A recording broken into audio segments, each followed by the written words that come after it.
Good morning, all of you.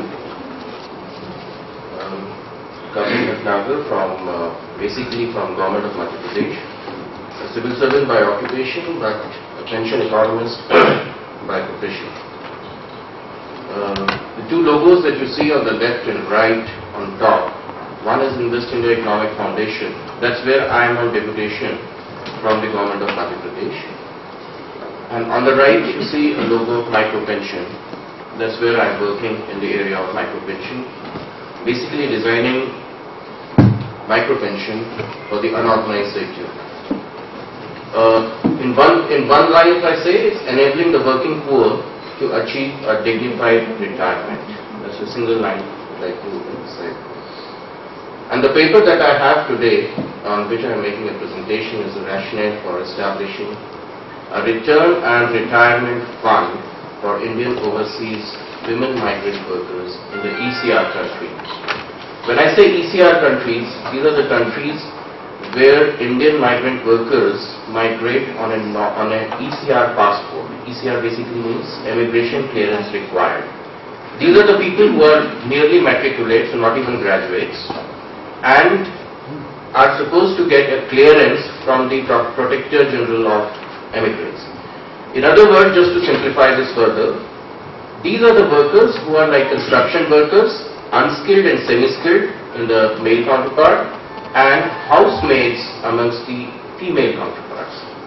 So I'm only talking about the women in these ECR countries, so I'm concentrating on the housemaids, and there's a huge number in millions in these ECR countries, which are about 17 countries, mostly like Saudi Arabia, Oman, Qatar, Bahrain, Kuwait. These are the 17 countries where the study is being conducted for these people. Now, to begin with, I'm going to create some backdrop and on the social security scenario in India for about 5 to 7 minutes, which will also take you to an awe-inspiring couple of slides as to where we are heading for as far as our demographics and social security is concerned, especially in Indian context. In the next 6-7 minutes, I'll be covering the rationale for the R&R fund, the retirement and return fund. And finally, last 2-3 minutes, if I have time, I can talk about the early success in creating micro pensions. I begin with Indian map, Indian flag. So have a look at this. This is the Indian flag, and I'm trying to depict something out of this flag. On the top band, you find the saffron color. So if I compare this with the social scenario, the social security scenario in India, these are basically informal sector workers who do not have a pension, but they are willing to save for their old age, almost 1/3 plus. The second band, which is a white band, is the unpaid workers in India who do not have any cash incomes, lifetime poor, you can say. The third band, which is the green band, is the lifetime poor, and the Ashok Chakra with 24 spokes that you see in the blue color is a group of those people who have pensions at their credit, just about 5 to 7% in the country. Make it a little more specific. On the left hand side, we have people who are eligible for pension. You can count on fingers just about 46 million. These are the civil servants as well as private and public sector employees covered under the EPFO.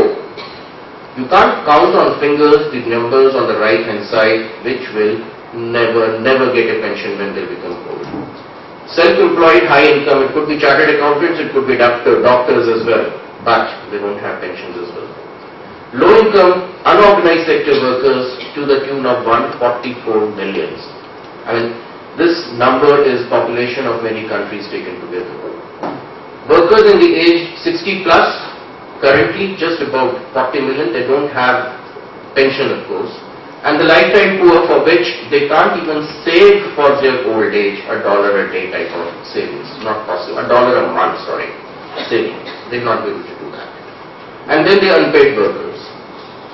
Source I've already mentioned, this was a survey that we did in 2007 as part of the Indian retirement survey by Invest India Economic Foundation, the one that you see on the left. It took France, Britain and Germany 120 years to double the population of their senior citizens. And look at this graph.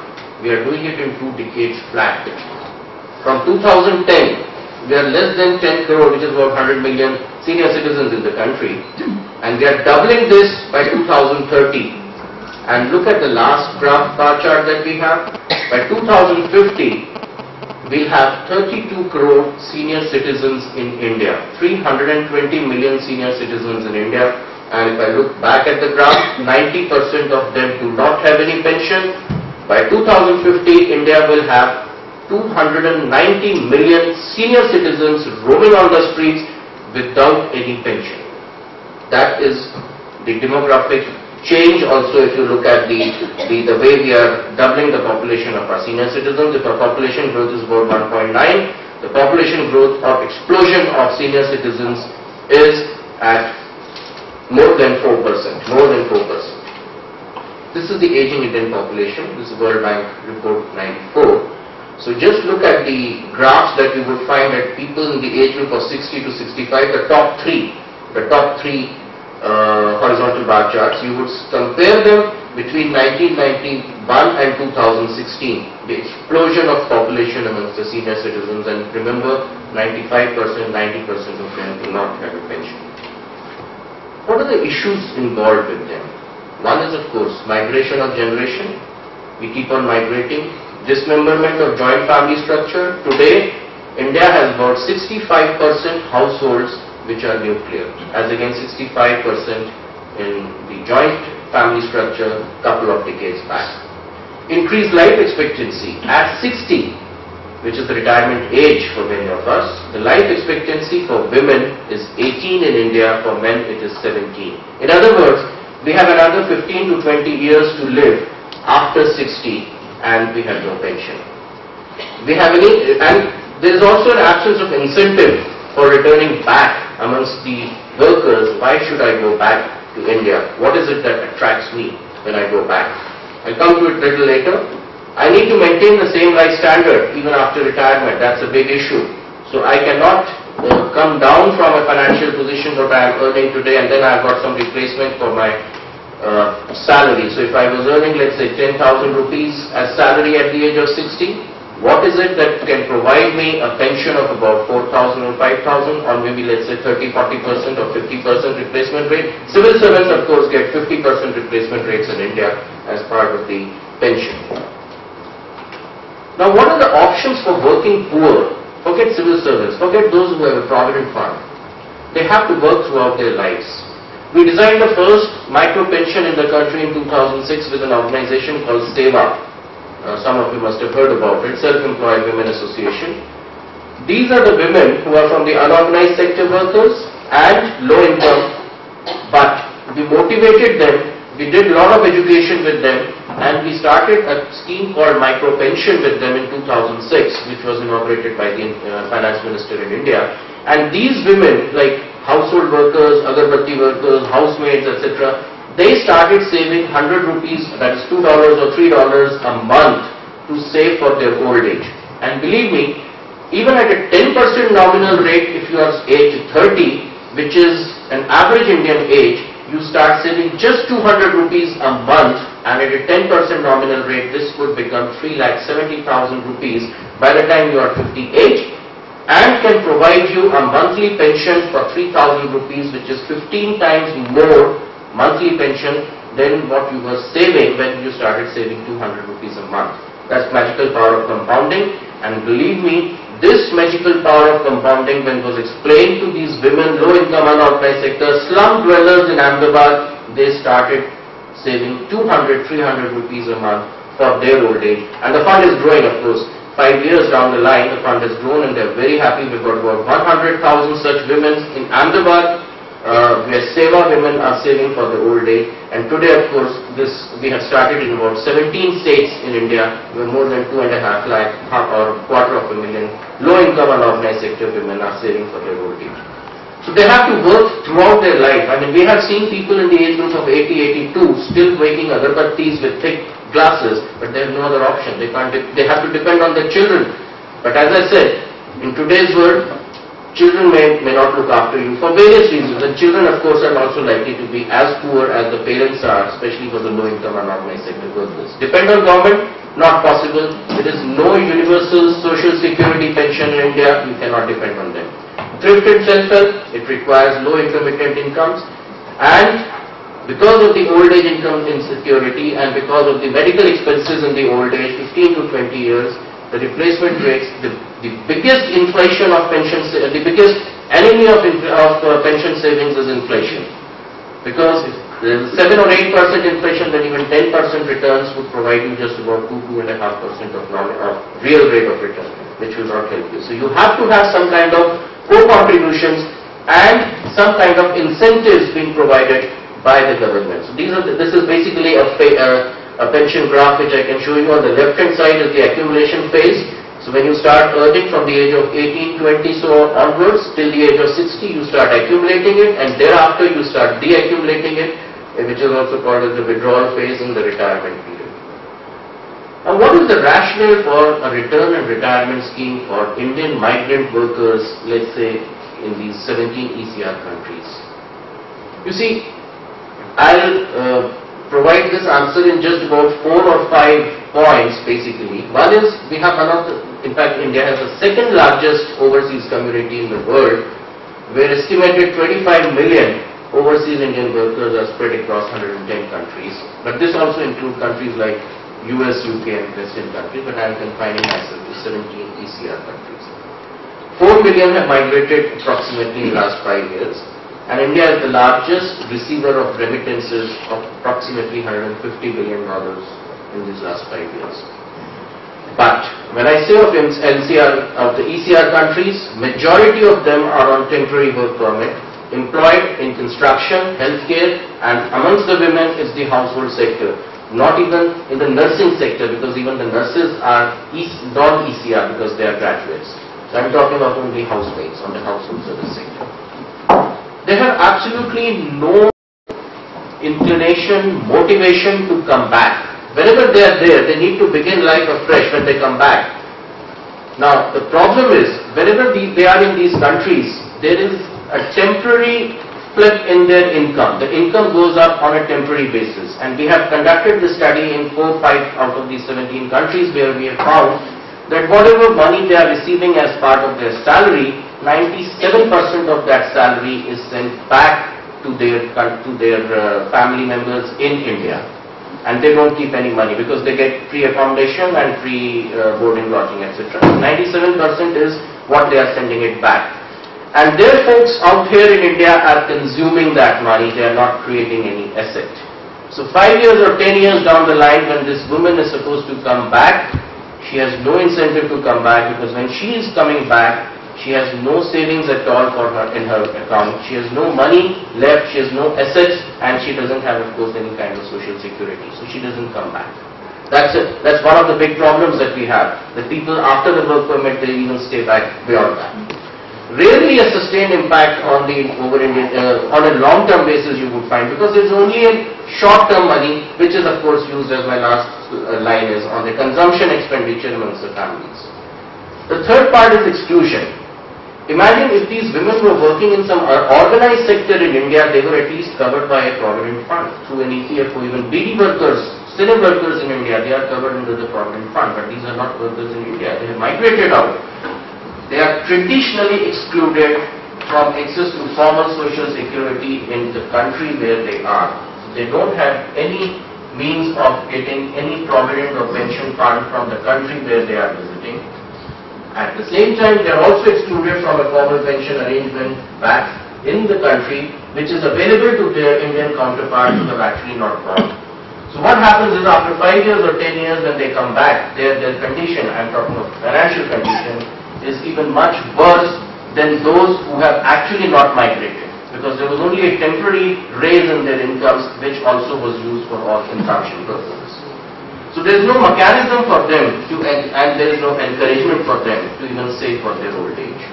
They face a grave risk of poverty when they return, and they are too old to work and too feeble on a physical condition. Now, when we suggested this to the Ministry of Overseas Indian Affairs on the gender issues, 1 in every 5 out of the overseas Indian workers in the ECR, the 17 ECR countries is of course women. And they are more vulnerable than their men counterpart on old age poverty. One, I have already given you the reason that their life expectancy is higher than that of men at 60. So they have more years to survive. Besides that, they are relatively low income generators. So their income level is also low. They have a shorter working age. In India, the rule is that any woman who has to migrate with an ECR passport cannot migrate out of India until and unless she has completed 30 years of her life. So she cannot migrate at 2022. So she has to be here in India till 30th year and only thereafter. So the working life cycle is also short, and if I say retirement at 58 or 60, then she's got just about 28 or 30 years to live upon. Even there, she doesn't have any money or any savings to save for the old age to create an asset. So they are more vulnerable, lower incomes, shorter working age and interruptions in employment due to childbirth and other family responsibilities. So what we suggest to the government is that there should be conditional cash transfers to them. So if a woman migrating out of India is willing to save a couple of dollars for her old age, the government should make a co-contribution to her account. And there are rationales for it. I mean, if you look at the CCTs, they are basically aimed at reducing poverty. As a part of the welfare program, cash is transferred directly into their account, so that's not meant for consumption. So you open an IRA, an individual retirement account. She says, let's say 3,000 rupees in a month, for let's say 3,000 rupees in a month or whatever money she starts saving. Let the government save another 1,000 or 2,000. There is a chance where we open up an IRA, and we have demonstrated it both with some of the state governments in India. So cash can be transferred directly into their account.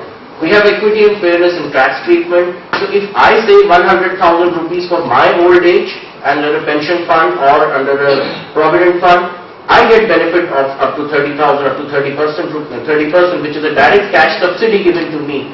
Because I am saving 1 lakh rupees for my old age, I am getting a cash subsidy by the government of 30,000 rupees. These are the people who are not covered by any tax laws because they are not taxpayers. They also wish to save for their old age, but there is no subsidy provided to them.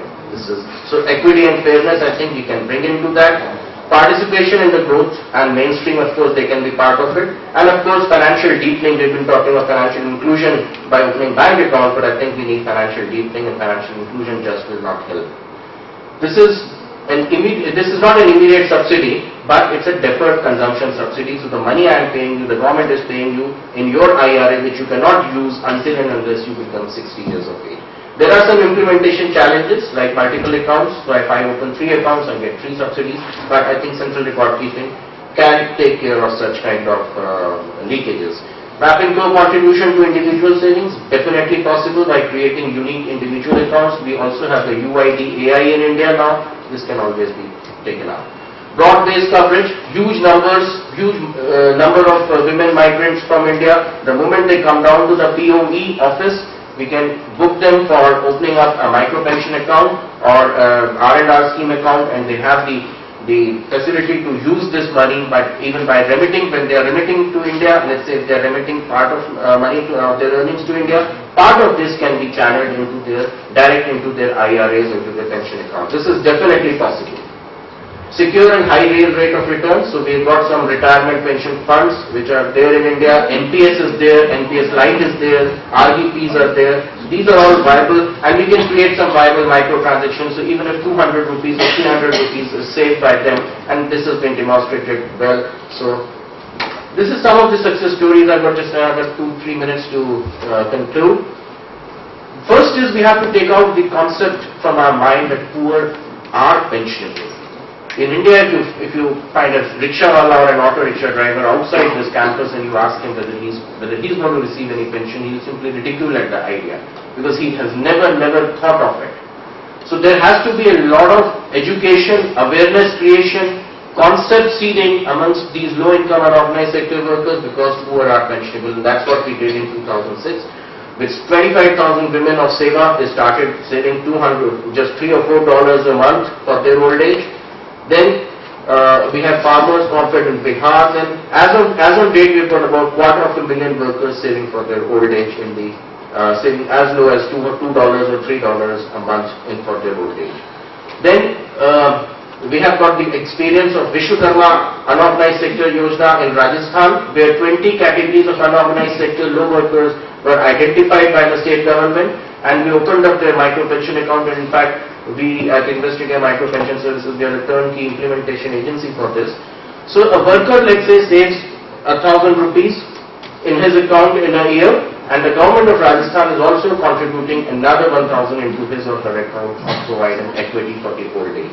So we have Abhyastam, which is world's largest co-contributory pension scheme that we designed with the government of Andhra Pradesh, targeting 10 million SHG workers, which basically is targeting about 100 million workers in India, women workers in India, of course, through the YSR Abhyastam. Then the Kushabau Thakre scheme of Madhya Pradesh government, then the NPS Life Swab Number, which was announced 2 years back. I think the Ministry of Overseas Indian Affairs also has a mandate where it can be created for them, for the overseas Indian workers, because they won't be getting the benefit of the swab numbers. I think they can also be part of this.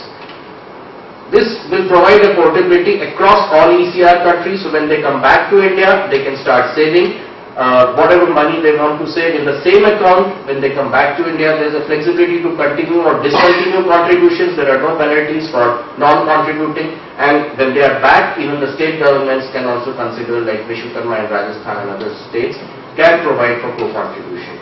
Benefits to the members, co-contributions, their own savings, pensions, low entry loads, etc., etc., tax benefits if they wish to have, portability across. And this is some of the calculations that I have. I have a full Excel spreadsheet, but for lack of time I will not be able to explain. Just if a member contributes 6,000 per annum when she migrates out of India, and the government of India contributes just 1,000 per year for a period of 3 years, the time period for which she is out, when she comes back after 3 years, she only contributes to 6,000, and there is no co-contribution from by the government. And even at a 10% per annum assumed nominal rate of return, a woman moving out from India at the age of 30 can get a pension of as high as 9,000 or 10,000 rupees, with some co-contribution and motivation being provided by the central government, by the Ministry of Overseas Indian Affairs. Thanks, and if you have any questions,